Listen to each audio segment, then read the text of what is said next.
Corona lockdown ने पर्यटन कारोबार की कमर बुरी तरह से तोड़ कर रख दी है। प्रदेश में एडवेंचर गेम्स का सबसे बड़ा हब बन चुके भीमताल में भी किस तरह से सुनसान, यहाँ पर आप देखिए सन्नाटा हर तरफ है। पर्यटन कारोबार पूरी तरह से ठप हो रखा है, कारोबारी परेशान है।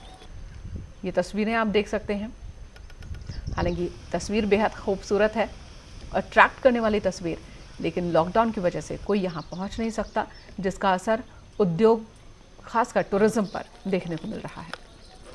पर्यटन के लिए अपनी विशेष पहचान बना चुका भीमताल इन दिनों बेहद निराश है, क्योंकि पर्यटक यहां नहीं पहुंच रहे हैं। कोरोना लॉकडाउन का बेहद साफ असर यहां दिखाई दे रहा है। एक भी पर्यटक नहीं है। झील आपको बेहद सुंदर शांत दिखाई दे रही है, लेकिन इस झील का दीदार करने वाले लोग यहां नहीं पहुंच रहे हैं, तो झील भी एक तरीके से निराश है। बोट्स आप देखिए किस तरीके से खाली पड़ी हुई हैं, और जो एडवेंचर एक्टिविटीज इस झील में होती थी वो नहीं हो रही हैं। आखिर पर्यटन कारोबारियों को किस तरीके का नुकसान हुआ है? हमारे साथ नितेश बिष्ट, स्थानीय पर्यटन कारोबारी मौजूद हैं। नितेश जी, किस तरीके का नुकसान हुआ है आपको पर्यटन कारोबार में इस लॉकडाउन के? देखिए, पर्यटन से हमारे भीमताल में 70% लोग पर्यटन से जुड़े हैं। यहाँ के युवा बेरोजगार लोग। हम आपको दिखाते हैं कि भीमताल जैसे यहाँ पे टूरिस्ट पहुँचते थे, टूरिस्ट पहुँचने के बाद ये नौका इस नाव में बैठ के वो सामने मतलब एक्वेरियम में जाके वहाँ फिश का दीदार करते थे।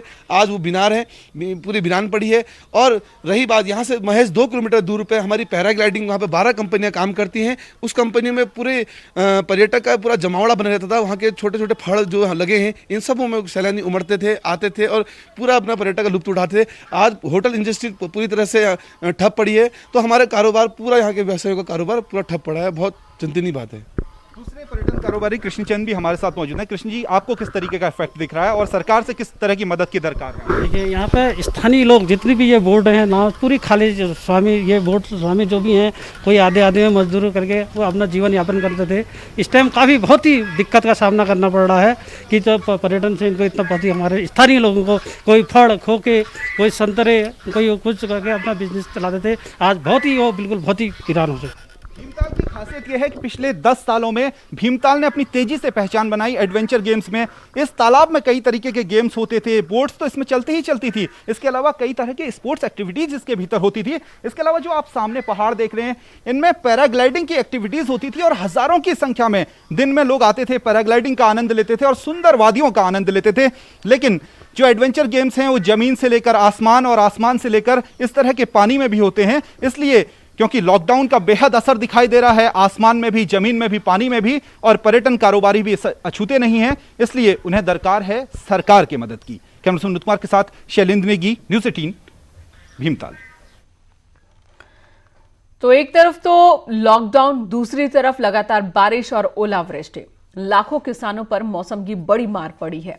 पहाड़ से लेकर मैदान तक बारिश और ओलावृष्टि की वजह से कृषि बागवानी को बड़ा नुकसान पहुंचा है।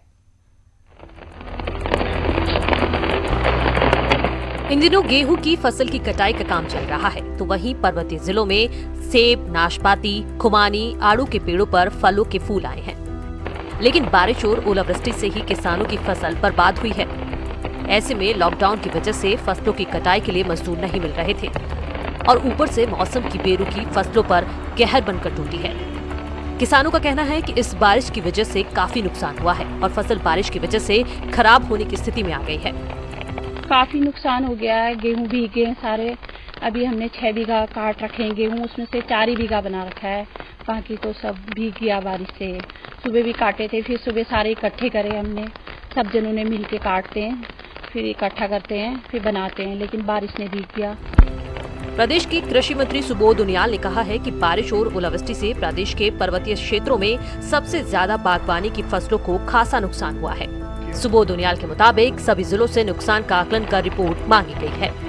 क्योंकि आप देखिए कि गेहूं की पौध का जहाँ तक बात है, गेहूं करीबन 80% से ज्यादा गेहूं की कटान हो चुका था। मैदानी क्षेत्रों में तकरीबन कटान हो चुका था। पर्वतीय क्षेत्रों में संभवतः क्लाइमेटिक के कारण थोड़ा सा नुकसान हुआ है, और लेकिन ज्यादा मुझे लगता है कि हॉर्टिकल्चर सेक्टर का नुकसान ज्यादा है। आम की फसल थी, लीची की फसल थी, सेब की फसलें हैं, तो हॉर्टिकल्चर सेक्टर में ज्यादा नुकसान की संभावना है। इसका आकलन किया जा रहा है। आकलन करने के बाद यथासंभव किसान की मदद की जाएगी। बहरहाल सरकार को जल्द किसानों की फसलों के नुकसान का आकलन करना होगा, क्योंकि वैसे भी देश का अन्नदाता की आर्थिक हालत किसी से छिपी नहीं है। न्यूज़ 18 के लिए देहरादून से किशोर रावत की रिपोर्ट। इसी के साथ फिलहाल इस बुलेटिन में इतना ही। ब्रेक के बाद भी खबरें जारी हैं।